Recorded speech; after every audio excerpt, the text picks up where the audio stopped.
Hello guys, কেমন আছো তোমরা? চলে এসেছি নতুন একটি ভিডিও নিয়ে। আর এটা একটি চাইনিজ ড্রামার এক্সপ্ল্যানেশন, যেখানে প্রথমে আমরা দেখতে পাই একটি গাড়ি একটি খাদের মধ্যে পড়ে আছে। সেখানে আমাদের গল্পের মেন ক্যারেক্টার জ্যাং আহত অবস্থায় পড়েছিল।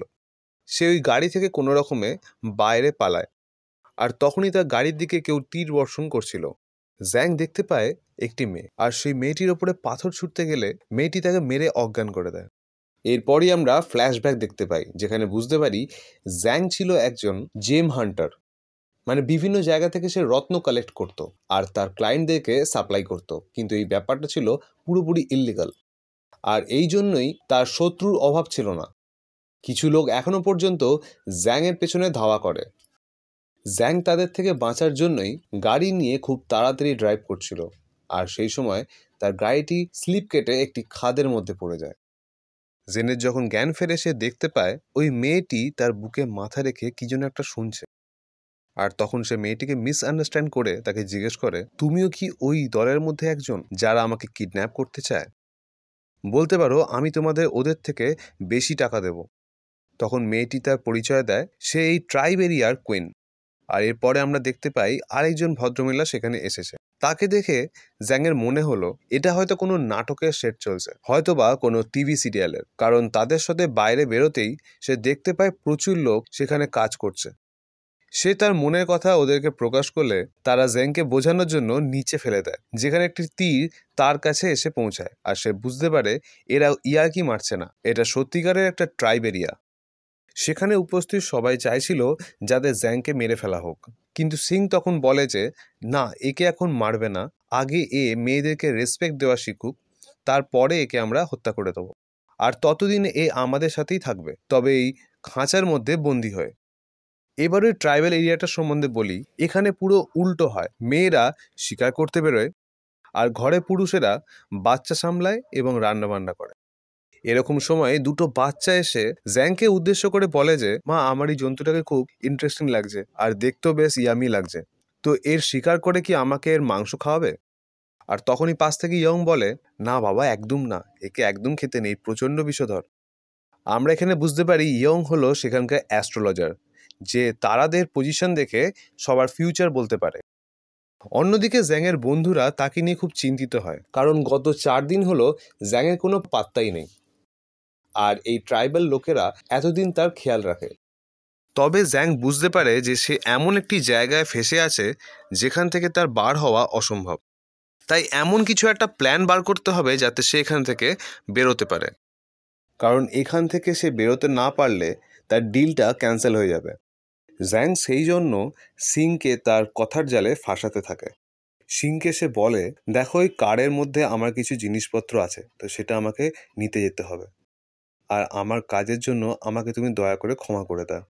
কিন্তু সিং বুঝতে পারে না যে কার কথার মানে কি, কারণ এইসব কোনো কিছুই সে জানতো না। জ্যাং তখন সিংকে বলে, ওই যে একটা দানব ছিল যার পেটের মধ্যে আমি ছিলাম, সেটাই হলো কার। তারা সেই গাড়ির কাছে আসতে জ্যাং তাকে বলে যে এই দুষ্টু দানবটাকে তুমিও নিজে বশে করতে পারো, কিন্তু সিং এসব কিছুই জানতো না। সে নিজের অঙ্গভঙ্গি করেই তাকে বশ করতে চায়।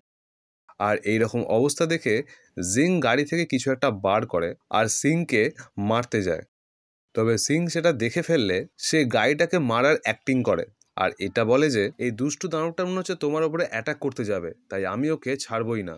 তবে দুর্ভাগ্যবশত তার এই ডান্ডাটা মেয়েটির মাথায় লেগে সে ওখানে অজ্ঞান হয়ে যায়। জ্যাং কোনো রকমে সেখান থেকে পালাতে চায়, তবে সেখানে সে দেখে যে ম্যাগনেট এখানে কাজ করছে না, কারণ এখানে ম্যাগনেটিক ফিল্ড একেবারে 0, আর জায়গাটা পুরোপুরি ভুলভুলাইয়া। অন্যদিকে সে সিংয়ের দিকে যখন আসে তখন দেখতে পায় গাড়িতে আগুন লেগে গেছে, কারণ তার আঘাতে গাড়ি থেকে পেট্রোল লিক হয়ে গেছে। এরপরে সে দেখতে পায় গাড়িটি প্রায় ব্লাস্ট করবেই, কি সেই সময় সে সিংকে সেখান থেকে উঠিয়ে জলের মধ্যে ঝাঁপ দেয়। এরপরে তার জ্ঞান ফিরলে সে দেখতে পারে তার ড্রেসটাকে চেঞ্জ করিয়ে দেওয়া হয়েছে, আর সে ঘুমানোর অ্যাক্টিং করে। তখনই সে বুঝতে পারে গাড়িটাকে আগুন লাগানোর জন্য একমাত্র জ্যাং দায়ী।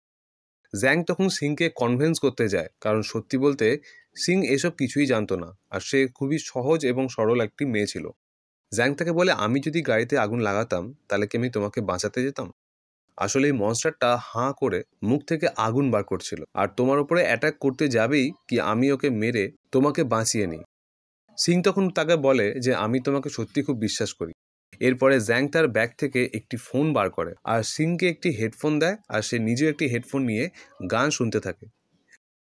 সিংয়ের বেশ মজাই লাগছিল, কারণ এইসব জিনিসগুলো তার কাছে একেবারে নতুন ছিল। গান শুনতে শুনতে জিং তার মনের কথাগুলো বলে ফেলে যে সে এখান থেকে বেরোতে চায়। তবে ততক্ষণে গান শুনে সিং ঘুমিয়ে পড়ে আর সে নিজের কোলে তুলে সিংকে বিছানার মধ্যে শুইয়ে দেয়। এরপরে সে একটা জেমস্টোন সেখানে দেখতে পারে।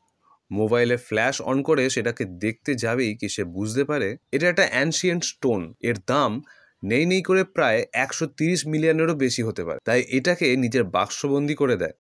এরপরের দিন সকালবেলা খোশ মেজাজে ঘুম থেকে উঠে সে মনে করতে থাকে আদৌ কি আমি স্বপ্ন দেখলাম নাকি এটা রিয়েলিটি ছিল, কারণ সে এবার বড়লোক হতে চলেছে।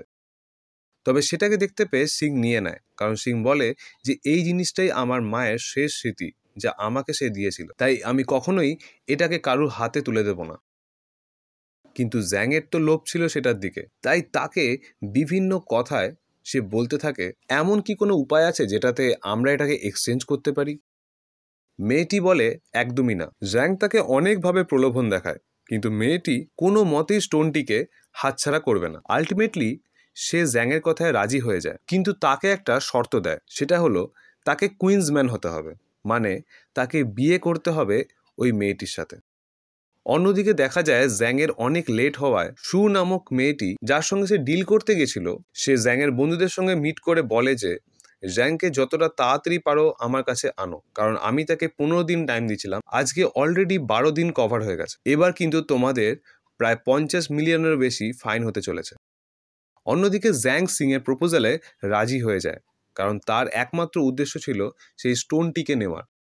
সিং তাকে বলে তাহলে আজকে রাত্রে তুমি আমার সঙ্গে তারা দেখতে যাবে। জ্যাং ভাবে যে কি এ আবার কি জিনিস, তো ঠিক আছে, তারা দেখতে যাওয়া তো এমন কোনো ব্যাপারই না। তো তারা দেখতে যায় আর মাঠের মধ্যে শুয়ে শুয়ে তারা দেখে।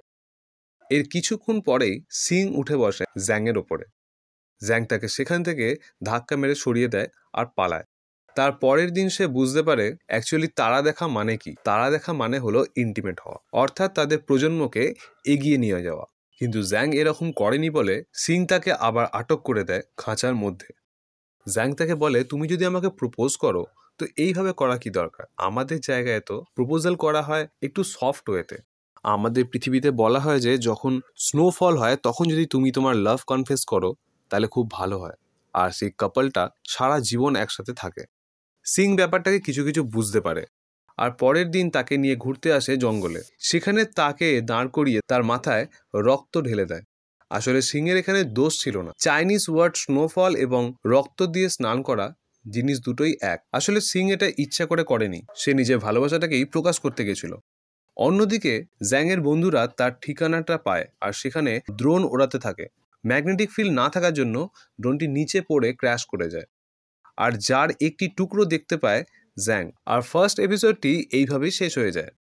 ভিডিওটি ভালো লেগে থাকলে চ্যানেলটিকে লাইক, শেয়ার এবং সাবস্ক্রাইব করুন। আর এর নেক্সট পার্টের জন্য সামান্য ওয়েট করুন, যা আমাদের চ্যানেলেই আপলোড করা হবে।